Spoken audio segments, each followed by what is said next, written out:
Salutations everybody, it is Matty here today and we are talking about Anthem. I'm all for the comeback, rooting for the underdog, seeing Final Fantasy XIV rise into what is referred to as the best current MMORPG is no small feat when you look at how it began for them. While we don't mind reminding Bethesda how bad Fallout 76 still is, I don't want to assume too much, but I don't think everyone here is hoping that they completely fail. While an online Fallout may not be really appealing to anyone out there, as a huge fan of Fallout in general, I would love to see the brand healthy again like it once was before 76. No Man's Sky went from being one of the biggest exaggerations in gaming to a product that rallied people so much that they invested in a billboard to thank developer Hello Games for all of their work on the title. Rainbow Six Siege continued to iterate on its design, expanding to new maps and playable characters, making it one of the most competitively viable shooters in years. These stories are fun,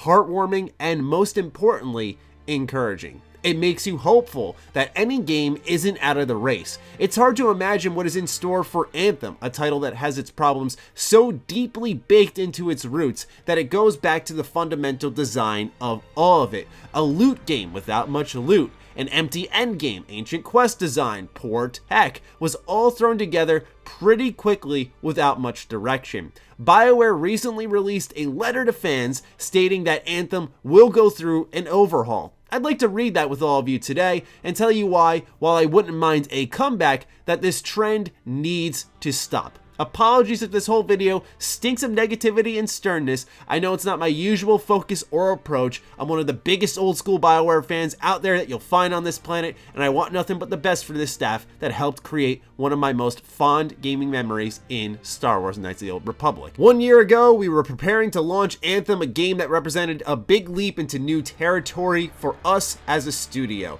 It was an exhilarating and terrifying experience to go out to the world with something new and different, and we are all grateful to all the players who have come along with us on the journey. It has been a thrill for us to see the creativity of our players in designing customized javelins and watching them master Anthem's flying and fighting gameplay. I am so proud of the work the team has put into this game, and at the same time, there's so much more that we and you would have wanted from it. Over the last year, the team has worked hard to improve stability, performance, and general quality of life while delivering 3 seasons of new content and features. We have also heard your feedback that Anthem needs a more satisfying loot experience, better long-term progression, and a more fulfilling endgame. So we recognize that there's still more fundamental work to be done to bring out the full potential of the experience, and it will require a more substantial reinvention than an update or expansion. Over the coming months, we will be focusing on a longer-term redesign of the experience, specifically working to reinvent the core gameplay loop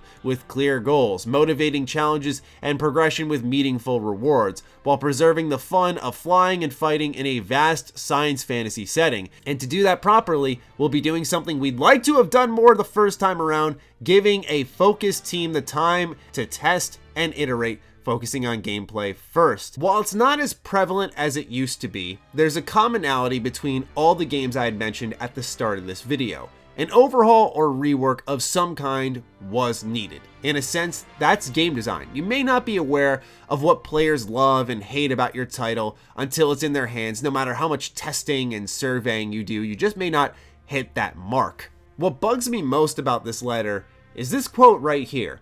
And to do that properly, we'll be doing something we'd like to have done more the first time around, giving a focused team time to test and iterate, focusing on gameplay first. I don't mind them trying to bounce back, but there is a tell-all write-up on Kotaku that's been out for a while now. I'm not bringing any brand new information to light, highlighting the travesty of direction, design, and execution that is Anthem. It was a bombshell that fully exposed BioWare how they were allowed nearly 7 years to figure out what this game was and still couldn't. To outright try to pull the wool over the consumer's eyes and say, you wish the first time around you had more time to test and iterate, is a straight up lie. You had more time than hell any other studio under EA. The truth is, based off this Kotaku story, this grand idea was not working at all, and it should have been canned. I say that with all due respect because as a creator, I know what it's like to beat your head against the wall on an idea you're so convinced will work.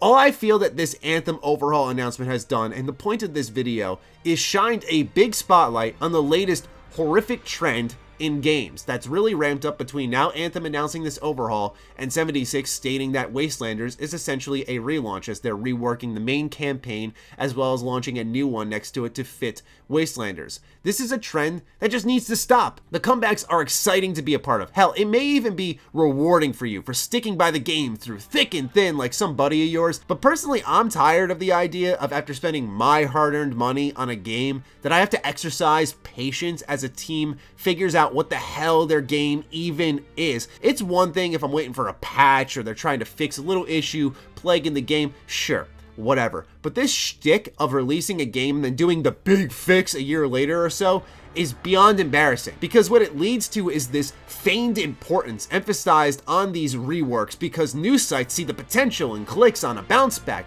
The game that forgot about its Christmas lights all the way until February is what deserves the nod now, because a bunch of words on paper and zero action are exactly what Anthem called for. The focus on this type of stuff is exactly what hurts the medium. Yes, I know. Once again, people can immediately toss the likes of No Man's Sky or Final Fantasy XIV in my face as a rebuttal, and the argument could end there. But there was a commonality between those two, even in their worst shape: a vision. You knew what Final Fantasy XIV wanted to be. You knew what No Man's Sky aimed to be. Once again, I have to urge that you read the write-up on Anthem's development. The name Anthem wasn't even supposed to be the title. It has no thematic emphasis on what the game is, and it was supposed to be called Beyond. It was in development for 7 whole years and then was produced in a whopping 18 months. The brutal truth is, Anthem didn't even have what Fallout 76 could arguably have going for it, which is an identity. You knew what those games were working for, which is why they stood a good chance at a bounce back. I don't want to ship Anthem out and say there's no chance of a bounce back, because anything's possible, and the games that I've mentioned today have certainly proved that is the case. But the truth of the matter is, Anthem is a very specific case of mismanagement, lack of design, and confused development culminating into what we have here today. Furthermore, if what I'm saying in today's video isn't enough, just look at all the staff that's left BioWare. Things are totally different there. The amount of spirits that were crushed wholly by Anthem, it's plain as day. The writing is on the wall. Maybe I could be wrong, but I just feel the best decision is to step away. Chalk it up as a mismanagement. Chalk it up as, hey, we didn't get this one right. Don't dump more precious resources into the pool when your company is already hurting from a failed performance like this, and focus on your strengths. I don't say this as a diehard RPG lover, but more so what your company was built off of and what you guys seem to enjoy and do very well, which is create good role-playing games. That could be emphasized in Dragon Age 4. If I'm BioWare, I'm not looking at Anthem and saying, how do we bounce back? I'm saying, okay, let's double down and make sure Dragon Age 4 is one of the most sick RPGs ever made. Let's right the wrongs of Inquisition in its MMO-like design. Let's make this quest even more interesting, put great choices in the game, and rise up the charts again. I don't say that to project the BioWare I want to see. I think this is the most sensible route. You guys tried. You forced Anthem as much as humanly possible, and it did not work. And now we're calling for an overhaul, emphasizing a trend that has continued to plague this industry. Now, I'm not saying it's like 2014 where it felt like every single game that launched was broken. I think things have improved in that regard. But what we're seeing now is companies lackadaisically releasing games and saying, well, we'll fix it later, because titles like Anthem sold well initially. Yes, their player bases almost immediately died weeks after, but it still made money through the door. And that's a pretty big thing to talk about. Once again, I don't want to wish failure on any company. I'm glad that they have found success even in their darkest times. But how much are you going to try to force the square through the circle, right? Like, that's what I'm seeing with Anthem. It's not like Final Fantasy XIV. It's not like Rainbow Six Siege. It's not like No Man's Sky. Hell, it's not even like Fallout 76. Anthem is a beast of its own in many ways. It may be fun to play, right? The gameplay reminds me of Mass Effect Andromeda. It's fun to get your hands on, fly around and do stuff in that universe, but what's happening in that universe is not remotely intriguing or well designed or had much thought put behind it. That'll wrap up my little tirade here. Once again, I do apologize because I know this is a little bit different from what I tend to do on my channel. You guys know me, I like to look for the positives. I like to focus on that here.